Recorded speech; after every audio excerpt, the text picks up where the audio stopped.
Good morning. Hello, everyone. It's 1 p.m. Hello, everyone. Welcome to this second event of our National Partners Series. I'm Maurice Harvey. I'm the Executive Director of DAIR. Our National Partners Series is basically a series of webinars where federal organizations which run programs that are relevant to the aerospace industry are given an opportunity to share information with businesses and their partners. We understand that the various government programs and offerings can be a little bit challenging, which is why we decided to create this series. So these events, they're meant to be really simple. They're meant to make the best use, of course, of your time and the presenter's times. They can run from an hour to 30 minutes, depending on the conversation. And our model is very simple, right? We provide the platform to presenters, we open the floor to your questions, and then we put you in touch with the presenters so you can connect directly as desired. So today we're very, very pleased to host Claude Gendron, who's Director, Customer Acquisition and Outreach at the Canadian Commercial Corporation. So before passing the mic to Claude, I will ask Phil, there's a Director of Operations, to tell us about a few housekeeping rules. Phil? Well, thank you very much, Maurice, and I echo your welcome to all of you today. And just before we get started, a few small items just to let you all know about. So firstly, we will be recording today's session so that it will be available to yourselves, to your colleagues, and other individuals in the aerospace ecosystem after the session concludes. Similarly, we will also be able to share a copy of Claude's slides with all of you after our session. So as Maurice mentioned, once Claude finishes his presentation, I will be moderating a Q&A. And I would ask that all of you either use the Q&A function available on the top bar of Teams, or very simply, you can come on camera and unmute your mic and ask the question directly once we're into the Q&A session. Until we get to that part of today's event, I would ask that you keep your microphones on mute and only come online and unmute when you have a question. However, we always love to see everyone, so please feel free to be on camera for the duration of the event. So it is my pleasure to introduce Claude Gendron, someone I've known for a number of years, who I've worked with, and it's great to have him here as Director of Acquisitions and Outreach for the Canadian Commercial Corporation. He's going to walk us through Canada's government to government contracting and how SMEs and other companies can engage. Previous to this role, Claude spent over 12 years at Global Affairs Canada as a Deputy Director and as a Trade Commissioner with great experience in the aerospace sector. So Claude, it's great to have you here. I'll turn things over to you, and we'll see you back for the Q&A after your presentation. Thank you, Phil. I'd like to thank Marie, Samantha, and Phil and their team for this opportunity to present today. Hi, everyone. So I'm Claude Gendron, Director of Customer Acquisition and Outreach. I joined CCC in August.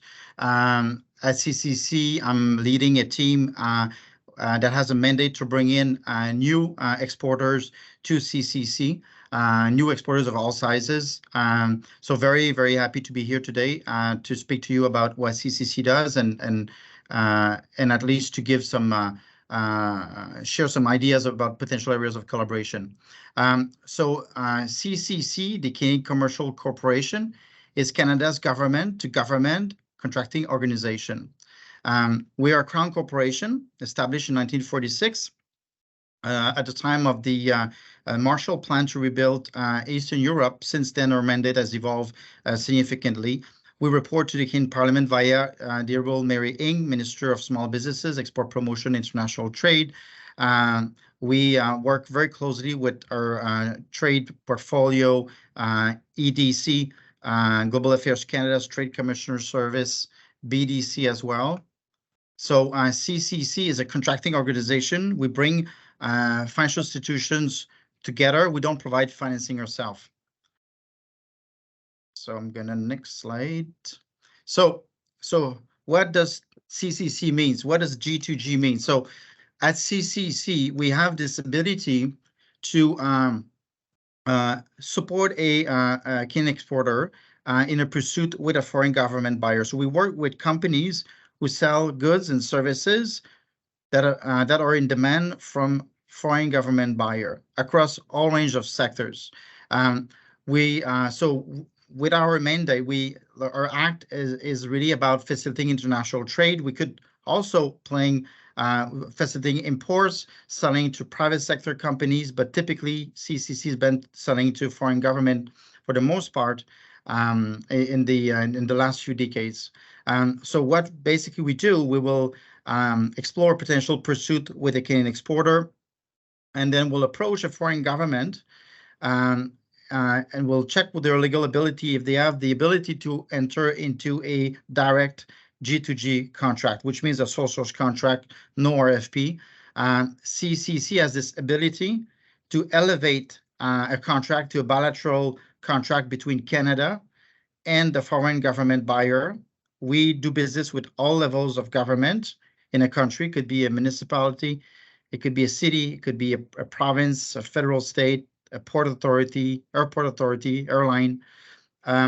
So if the government has the legal ability to do business, we will explore with the Canadian exporter a possible G2G where CCC will act as a prime contractor and the exporter will act as a subprime. This will allow to save a lot of time in the process, reduce costs as well. And the exporter will be able to fully customize the solution it would like to sell to the government. So we'll have several interactions with the government buyer, and then if we proceed, then it's going to be something I think quite beneficial and it could be done in a quite reasonable time frame. We don't obviously have control over time frame. There are some projects the fastest we did was 7 days, but obviously it could take several months, if not years, depending on the size of transaction and the sector in infrastructure, for instance, or in aerospace, really depending on what we're developing or putting forward. Because CCC plays a role into facilitating, we really act as enablers for companies. Some companies will not need CCC. Others will turn to us to explore pursuit, or they will have seen an RFP that didn't go through, was re-announced, was delayed, and then explore with CCC whether we could approach a G2G mechanisms with that, what given a minister or public authority organization in a given country. Some companies use us often, others use us on a need basis. So we're really we want to be seen as an organization who could be in a toolbox of a company in its business development effort abroad, or just be seen as enablers. So I'll move to the next slide. So all the contracts we sign takes the legal effect of being signed in the name of Government of Canada. As I mentioned, we will sign a direct contract with a foreign government buyer. We'll sign a subcontract with a Canadian exporter. And this is with all the business we do overseas. We have another line of business with the U.S. Department of Defense, which I'll speak in more details later in my presentation. When CCC gets involved into a contract overseas, we'll play an oversight role. We'll take on a contract management, financial administration role. We'll also collect, payments of the government, the foreign government buyer. We have also very strict responsible business practice in place, so to facilitate really the smooth operation of the contract. So faster procurement, reduction of contract risk. I wanted to add that in some cases, the bank that will be financing a project when CCC is involved may lift some accounts receivable, insurance and performance bonds, which offset some of the potential fee. CCC works on a cost recovery on its business overseas, so we will charge a fee that could range between 3-5% based on the complexity in the market, the risk in the market, the exporter's experience delivering the project. On the business line we have with the U.S. Department of Defense, we don't charge a fee.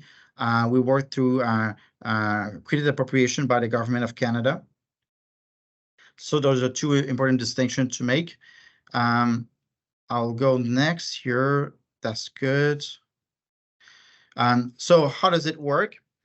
For everything we do internationally, a company may have an idea of a a transaction they would like to, if it's an MRO services to an airline, or if it's to sell a specific solutions to government buyer, refurbished plane, or in a negotiated leasing agreement with a government buyer, like an airline, or it could be anything else, any solution, services, goods to that a foreign government could be interested in. So CCC will work with the company, the exporter. Either will identify potential market of interest, or the exporter will have already some markets of interest in mind that they'd like to explore leveraging CCC. And we'll take it from there. So we'll work pretty much organically with the exporter. We'll leverage our trade commissioners at our embassies abroad. And we work quite closely with them and our ambassadors. We work also with the network across Canada, regional trade commissioners, and we also work with province territories. But really, we'll work with the company to find potential buyer lead. That does not guarantee we'll be successful. Sometimes it takes time. Sometimes it goes very fast. We can also identify the capabilities of the exporter in our internal capability guide. So when our business development team, whether it's my team or it's other colleagues, do outreach to foreign government buyers, we can pitch your company. And if there's a lead that has been identified, then we can take it from there and explore whether there's something that your company would be interested to pursue. That's pretty much the way that we've been working on everything we do overseas. So the opportunity could come from our side, or it could come from the company side. And if there's none that exists, we can explore to find one or several. And then once the foreign government is very interested in the solution, there'll be a pricing exercise. Then we'll eventually develop some contract service agreement as the relationship firm up and materialize into eventually a contract. So at CCC, we do a lot of things. One thing that you may have seen in the media is our sourcing program, delivering assistance to Ukraine. We've been sourcing around. We're responsible for around 80% of all the sourcing that's taking place in Ukraine right now, following Government Affairs Canada, commitment, or government's commitment. But in terms of the operation that my team covers, we have two major programs. One that is the international prime, everything we do overseas with foreign government buyer. So helping Canadian companies to sell to government buyers using G2G, and also with the U.S. Department of Defense, where we don't charge a fee, but we act as a prime, helping companies to get access to the U.S. DoD, which is the largest defense sector market in the world. And we do it not only for defense companies, but also aerospace companies and other companies that are not traditionally in the defense sector. We provide advisory services. We have a no-order policy. So if you're unsure whether you're a good fit to CCC, if you're looking for help in your pursuit, we will redirect you, we'll assist you. We will share, our due diligence, documents if you want to, explore what it could look like, whether it's going to work or not, and then sometimes a few years down the road, you may come back and we'll take it from there. But we were there to assist companies at the stage they are. We have a global business bid opportunity finder. It's a free database available to the public, gbuf.ca. And I'll share you later in my presentation what GBUF can provide. But essentially, it's a aggregated database of foreign buyer bids from 200 jurisdictions around the globe, including U.S. Department of Defense, sam.gov. So, and we update it there every week. So Overseas, we're active in between 60 to 80 countries every year. That doesn't mean that we sign contracts with all of these countries. It really varies. Some contracts takes time, but we have a very strong footprint and a strong brand in the Caribbean, Latin America, a little bit in Western Africa, Europe, a little bit in Asia as well. We're trying to be more active in Indo-Pacific these days. But you know, being a small team, it's quite a lot. You know, CCC has around 120 staff, maybe 30 staff working on business development. So we're pretty nimble, lean and nimble organization. But that's you know, represent quite a lot of work.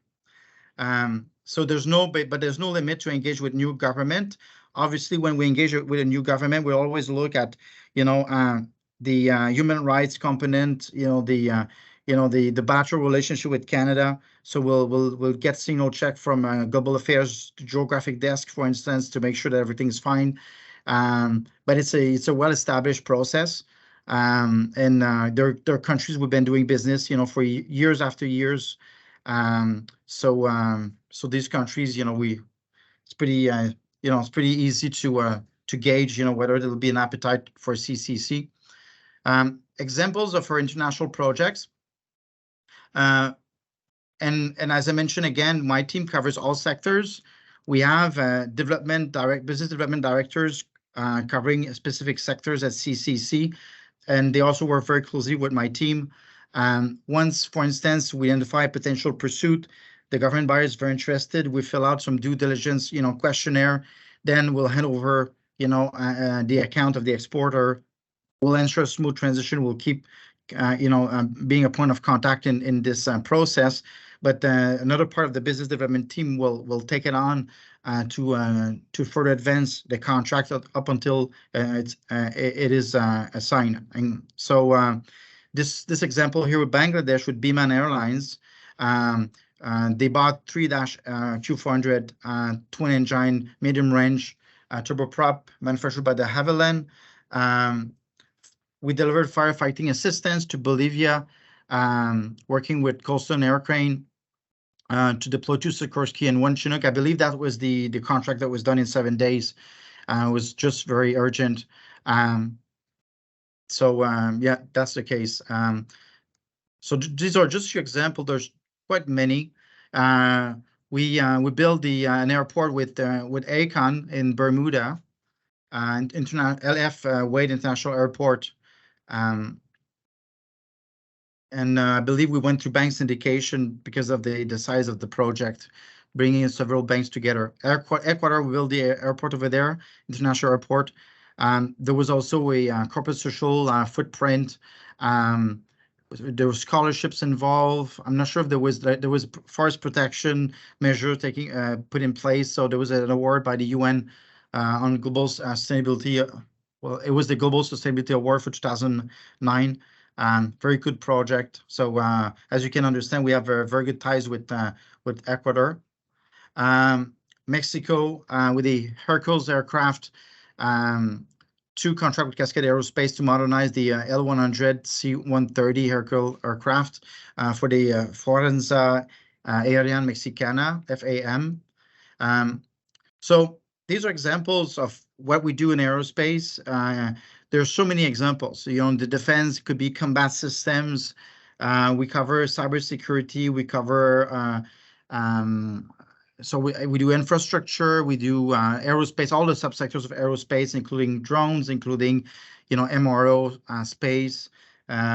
So there's no limits unless there's, you know, something very specific where Canada has committed not to support sector-wise, but we cover pretty much most of the sector that exists, where we see a potential fit with the foreign government, including the sale of potash. We also with the Canadian banknote, we manage 2 national lotteries with 2 countries in Latin America to raise funds to support their social programs managed by the Canadian banknote. We have a line of credit with Cuba as well that we've been running for 15 years. It's like an open G2G line of credit. We had around $1 billion transactions. So CCC supports around $3 billion of contract every year. Close to $1 billion goes to is attributed to contracts with the U.S. Department of Defense. So that moves to the second section of my presentation. I think it's very important for a company that are small size, that are really eager to to scale up and to pursue some business development efforts abroad. Definitely, the U.S. Department of Defense is a market where my team has a mandate to help companies access, promote what is being offered to companies and companies that are beyond the defense sector. And obviously, our aerospace companies are, there's quite a number of jointure or similar, ramification there, and that could be that make them a good fit for that. Since 1956, CCC administered the Canada-U.S. Defense Production Sharing Agreement, the DPSA. So it's a bilateral treaty that provides market access for Canadian industry to the U.S. Department of Defense. CCC acts as a prime contractor for Canadian suppliers.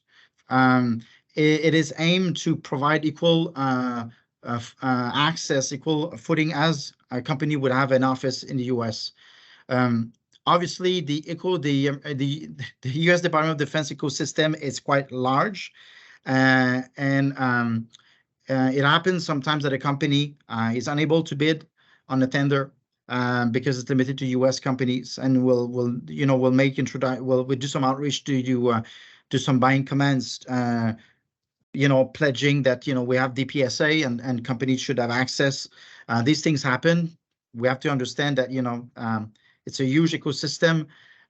There are some companies I've connected with, just to name a Kinetic in the prairies, where they started with 5 employees, 15, 20 years ago, and won a contract with the US DoD, another one, and today they're above 1,000 employees. I mean, there are companies that I've connected with recently on hypersonic. It was almost a startup. The technology was ready for commercialization. They want to compete against SpaceX. They wanted introductions to DARPA, Space Force, and other buying commands. And they wanted also to bid on some tender opportunities with the SAM.gov. So we really helped them to access that market. It's also important to know that the U.S. Department of Defense also is looking to modernize to modernize its its whole ecosystem, and there's 14 critical technologies where they're looking at supporting, and that includes seed funding, all kinds of funding mechanisms, and hypersonic is one of them. There's artificial intelligence, augmented reality capabilities, and there are others, multi systems missions. So I think it provides a lot of opportunities for companies, and it's important for those companies in Canada that are interested to be aware of that. So CCC, and that, just to reinforce what I was saying in terms of the sectors that are being covered by the US DoDs, in last fiscal year, CCC supported close to $900 million in contracts to the U.S. Department of Defense. These are contracts from Canadian exporters of all sizes, frankly. And as you can see, there was $190 million of ICT, aerospace, $180 million. Other sectors. So if you think about a military base, if you think about a military hospital, there's all kinds of services and goods that are not ammunition, they're not, naval equipment, but I mean, they're in order to supply, to ensure the full functioning of the whole ecosystem. So construction, $3 million. We did some internal analysis, and there's a lot of room for King companies to grow in this market. Significant opportunities. And we're just at the border. So I mean, there's a number of reasons why we should take advantage of that. This program supports around 7,400 Canadian jobs, just the contracts that are listed there. I'll move to the next stage here. Next slide, sorry. For 2023, the U.S. government, the U.S. Department of Defense, is planning its projected spending. Well, includes several sectors. The key ones are listed here.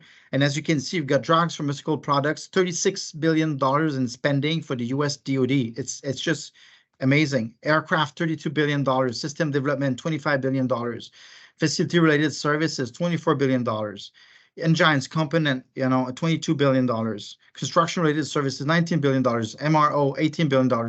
Ship, submarine, $20 billion. So, and these are only the key ones. So for CCC, everything we do with the U.S. Department of Defense, we will intervene on the company's wish for any products and sales that are products or services that are above $250,000. So when the company will bid on a tender for everything $250,000 and above, we're happy to connect and act as a prime. We have a due diligence process in place. I wanted to put just a segue here to what I've just mentioned previously in my presentation about everything we do overseas, internationally. So internationally, our program is a bit different. Our threshold is around $5 million contract with a company annual revenue 3 times the size of the contract. And again, we'll do a due diligence on that part. The due diligence is a bit different from the 2 business lines we have, US DoD and our international prime, everything we do overseas, basically.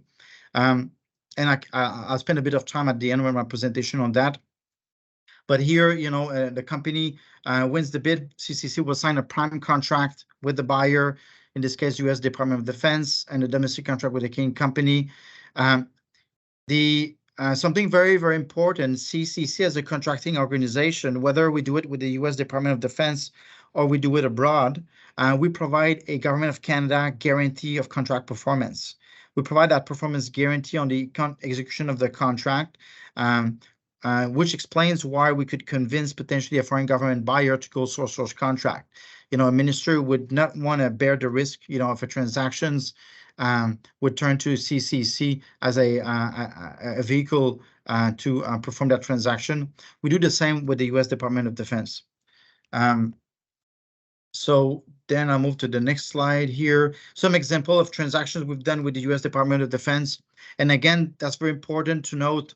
If we're talking about transaction of $250,000 and above, there's quite a number of companies that are small in size that have been selling to US Department of Defense.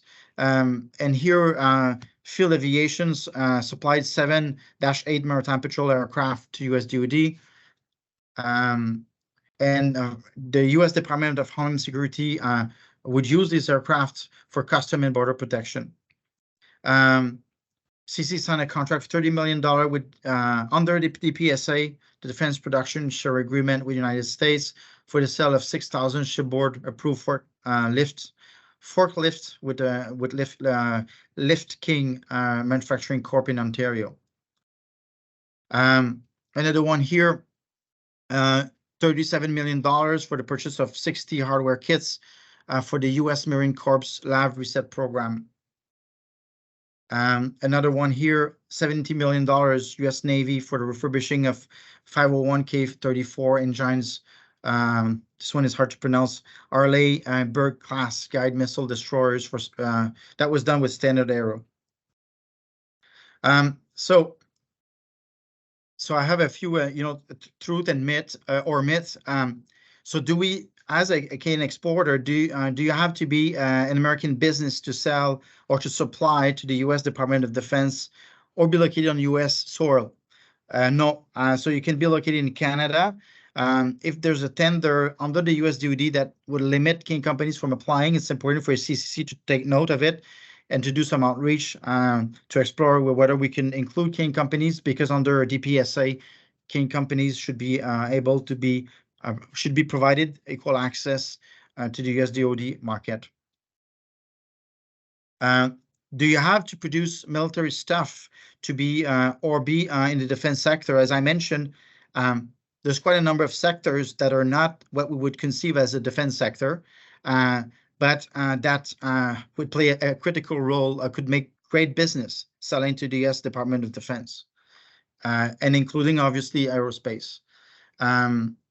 Does the Buy America Act prevent Canadian businesses from selling to the U.S. Department of Defense?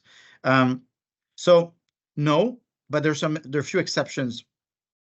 For fabrics and products, these are not eligible. So there's no waiver. Canadian businesses are not exempt from the Buy American if the products are included in the DAIR amendment, or they're specifically listed in the DFARS.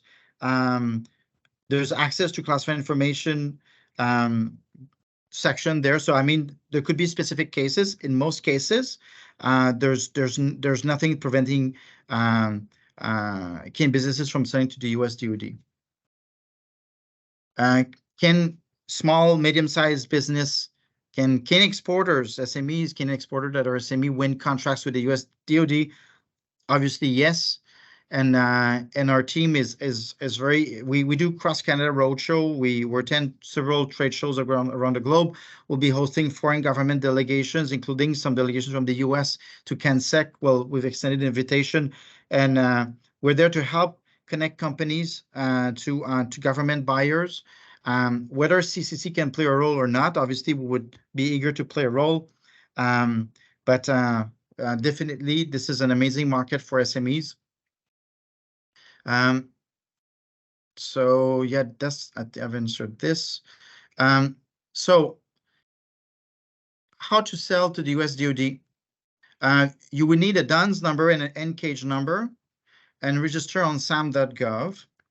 And I'll just go here. I'll show you another slide here. I don't know if it's gonna.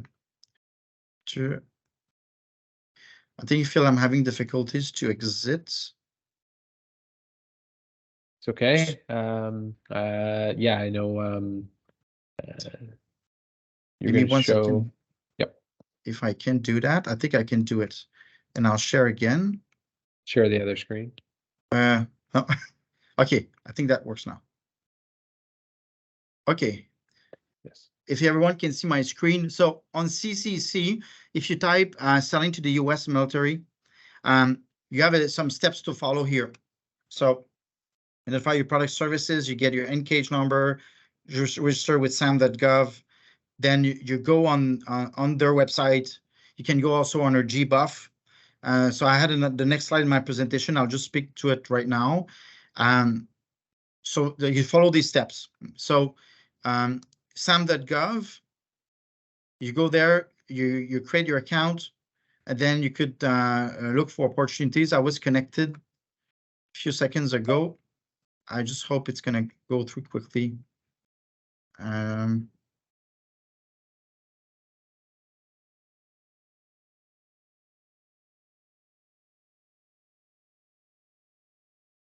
Just bear with me a few seconds.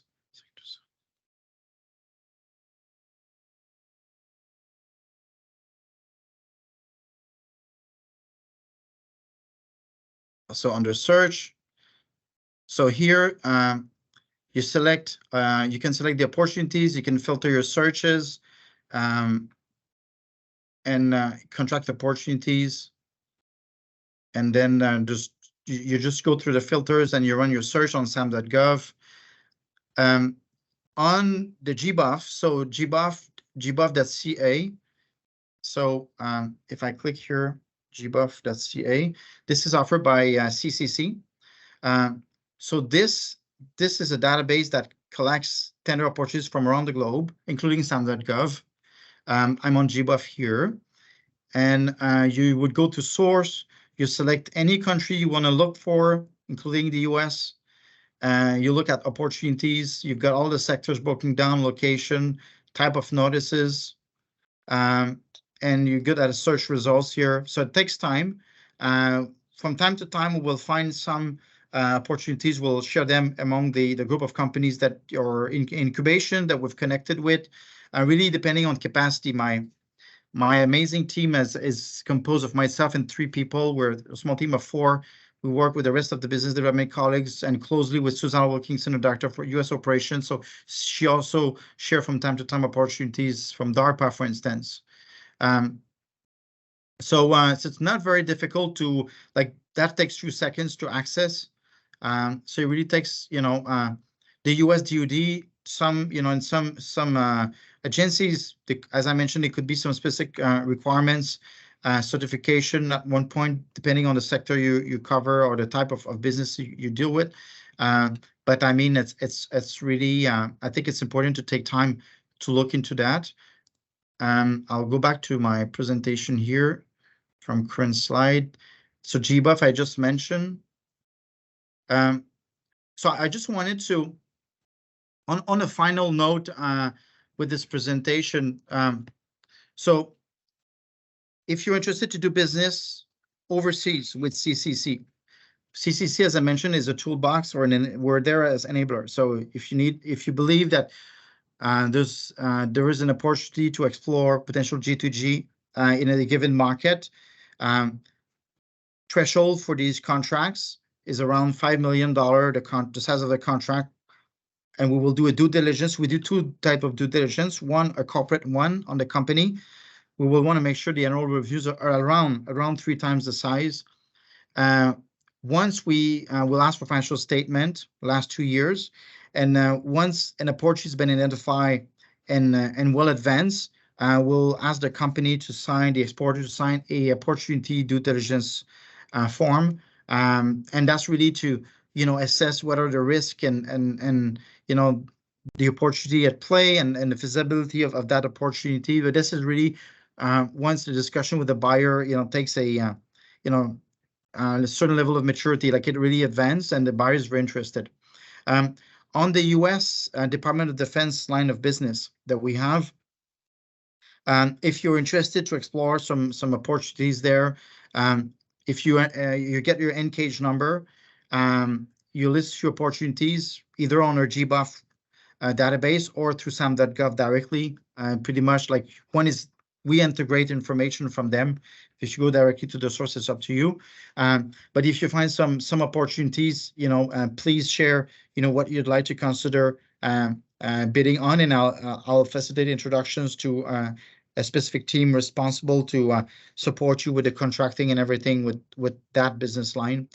If you have any other questions, this is a forum for discussion, so there's no wrong questions, really. I really welcome any kinds of questions. I'll do my best to answer them. It could also be offline after the webinar. But again, thank you for the time today in listening to my presentation, and thank you again to DAIR. So I'm here for questions, and I'll hand it over to you, Phil. Great. Thanks so much, Claude. A wealth of information there, and we appreciate you walking us through those different examples. And I think one of the key things that comes to mind is it makes sense, no matter how big or small a company is getting yourself known to Claude and the CCC team. Because if they know you, there might be these opportunities as applicable that can be shared directly in addition to the databases. So I'd welcome anyone to use either the Q&A function, or if you would like to put your hand up and have a question. And I see Spiro, you're going to get us started. So Spiro, over to you. Okay, good afternoon. A very interesting presentation. The question I have is, excuse me, where you said CCC is the prime contractor and oversees everything.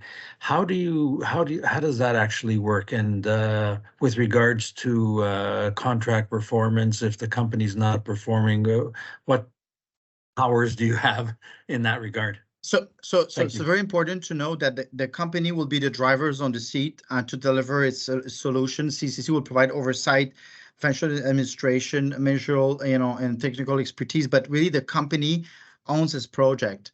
And what we provide it's very important. A key feature that we provide is that performance guarantee to the government. By doing a due diligence on the company, we want to make sure the company has the strength. So we'll do business, for instance, with a company who is exporting, has experience exporting. That's his solution, previous experience. If a company is developing new technology, has never exported before, with our market overseas, it could be difficult. With the US DoD, it's a different ballgame. But we want to make sure the company is strong enough. It could be a small company, but has the ability to manage its own solutions, its own operations, will be able to manage cash flows and mitigate some of the risks, the potential risk at play. CCC will collect the payment. So when I was a trade commissioner at Global Affairs, when there's a payment issue, we couldn't get involved into a commercial dispute, but we'll be very strong at facilitating, matchmaking between any buyer and the can exporter. CCC play a role with a government. They're a government who reached out to me recently, and they were clear they wanted CCC because they want to implement a software and they don't want to bear the risk, so they want that performance guarantee. For a company that was gold, because they've been running into RFPs, and it's very expensive to do these RFPs, and you're not even guaranteed it's going to work. So, I mean, this is what we have to offer. Some companies will want us to get engaged in a quite significant number of their operations. Others will not need us. So we're really there as a toolkit, if it helps. And one thing that is very important, everything we do overseas, we will do business development in collaboration with the company up until we find an opportunity. And if that opportunity not materialize, but firm up, at one point in time, we'll discuss a service agreement. We'll discuss, we'll push the relationship. But if a company changes its mind, there's no fee for that. Up until we decide to sign on something, the company could decide to go straight with the government or decline that pursuit and explore other markets. That we understand. Government, like companies have their own priorities. Sometimes they're shifting, and that we don't have control over. It's part of doing business. Great, thanks. So Spiro, back to you. Yeah. Okay, and just to follow on to that, thank you for that answer.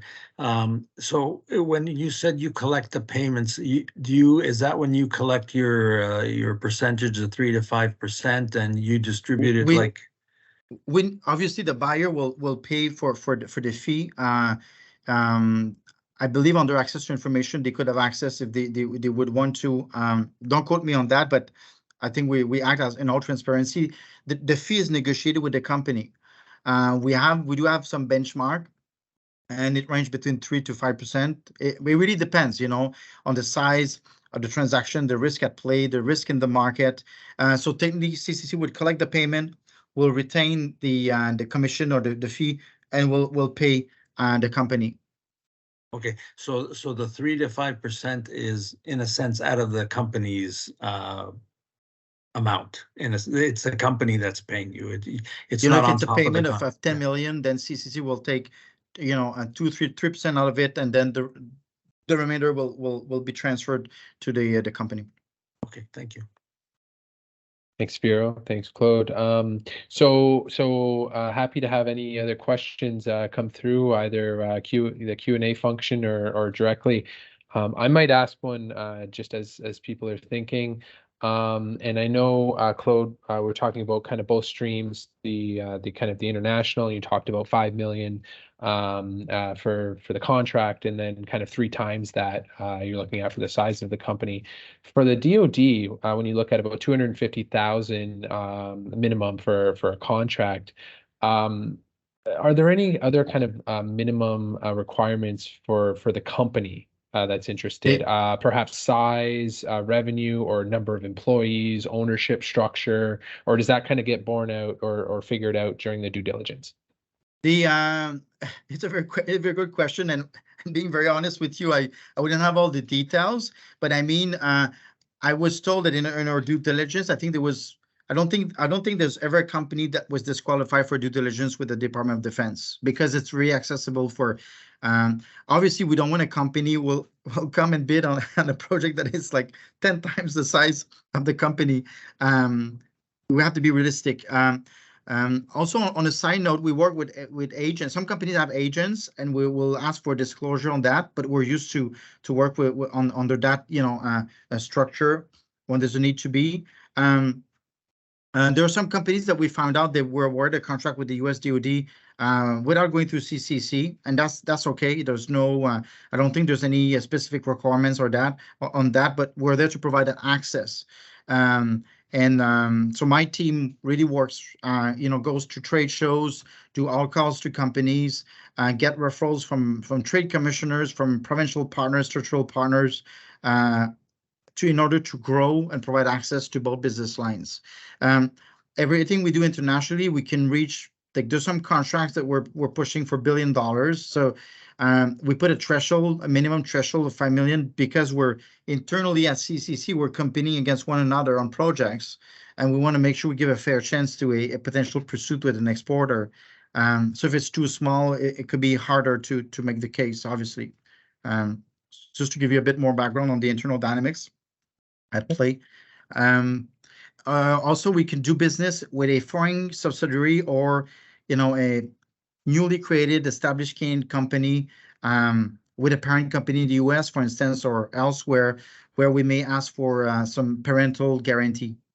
This is also something that can be possible. And overseas, we can do SPVs and PPP as well. I think we did 1 or 2 PPP, but this is something we can do. And most of our solutions overseas are usually turnkey solutions. So we'll look at a company who could really meet the entire need identified by one specific government. So if the government wants refurbishment, or he wants like a specific MRO, we want the company to do to take this on.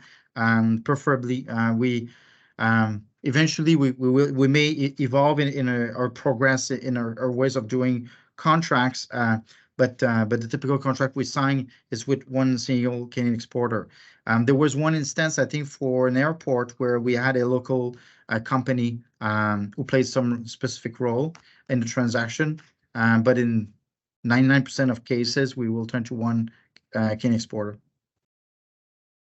Great, and we have about 10 minutes left. So I also know that some of you might have some other questions, and of course, Claude, I know would be happy to engage after the webinar and in the coming days as well. Spiro, another question?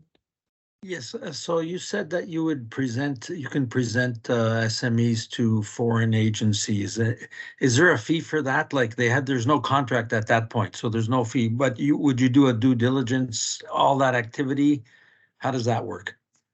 Very good question. So, for the U.S. Department of Defense, quite a number. I went to DevSec and Best Defense Conference, and quite a number of companies would like to get introductions to buying commands, and the one that are important are contracting officer under these buying commands, because they're the ones setting the rules on who can apply, who cannot apply, and sometimes we need to do a bit of demystification with them and make sure that we promote the DPSA and the importance of it for Canada, to make sure that companies have the advantage to participate fully. But I mean, because of capacity issue, we go on case by case with intro to the U.S. Department of Defense to buying commands.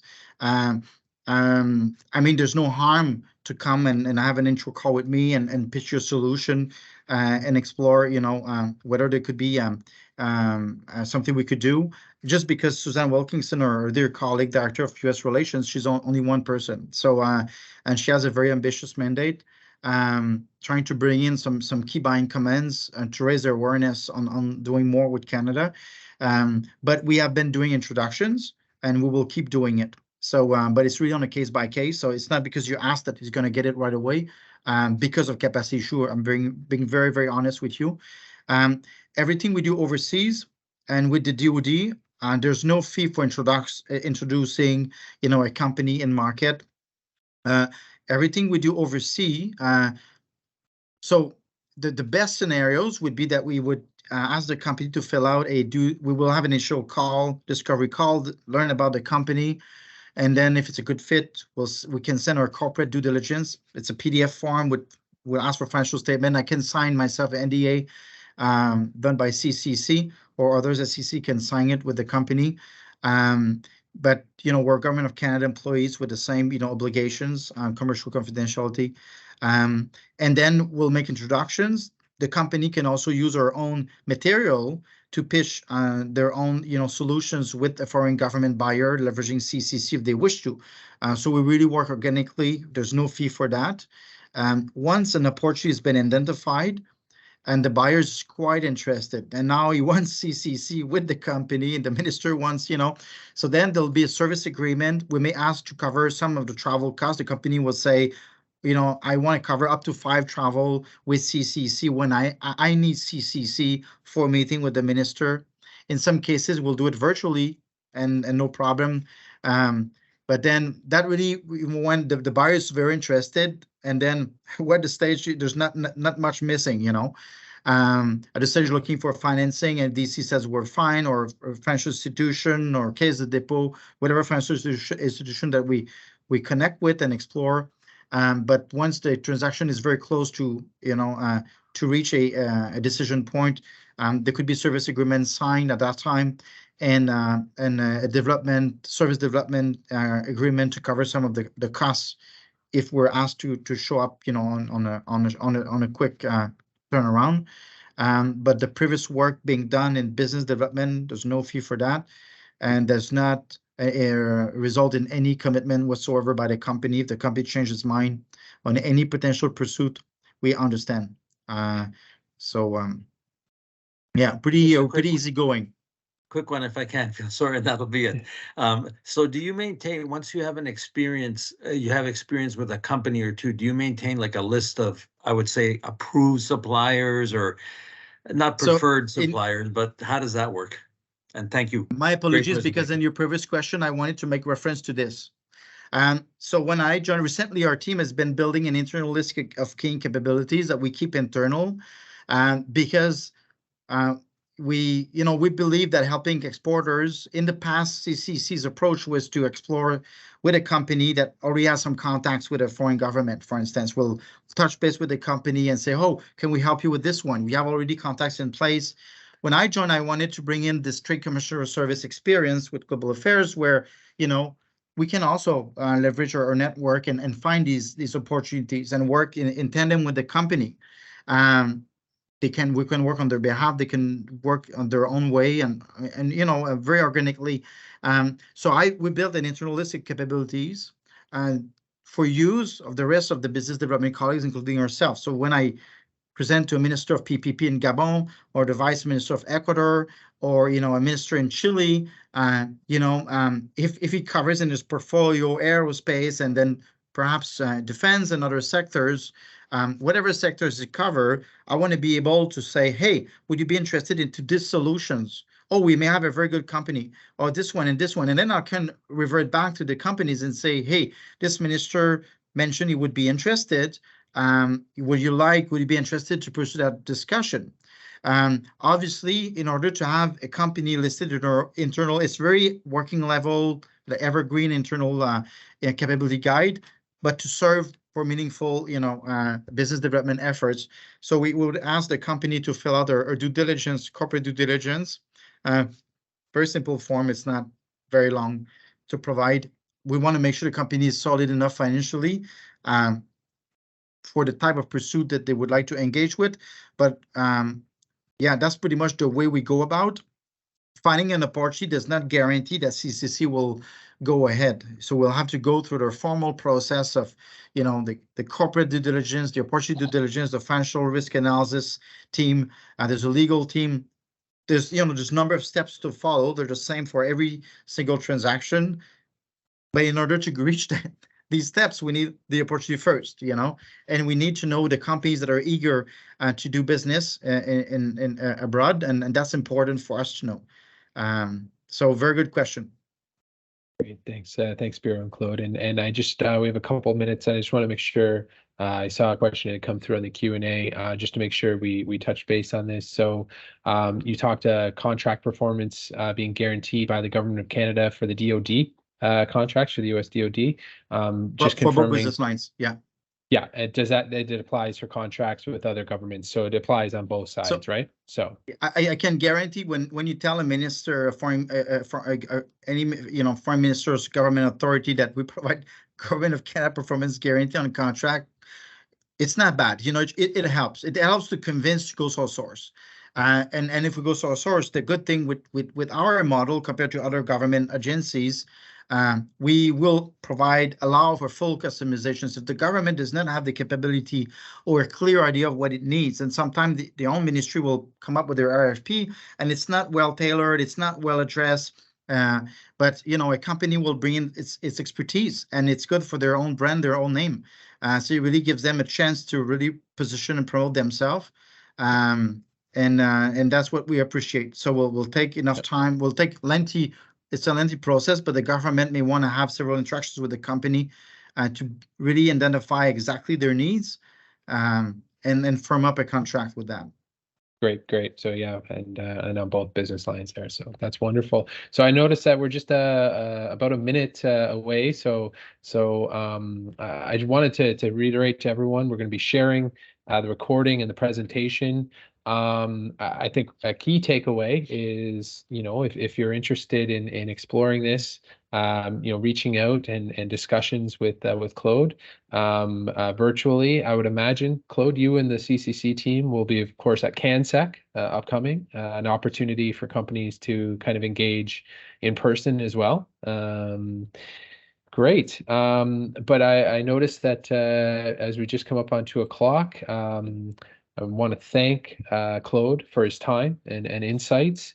I want to thank all of you for attending. Of course, we'll be sharing all this information, and any questions that you may have, you can either come through us at DAIR or directly through to Claude. But I want to thank you again, and thank you, Claude, and wish all of you a great rest of the afternoon. Thanks very much for attending today, and thank you, Claude. Hey, thanks everyone.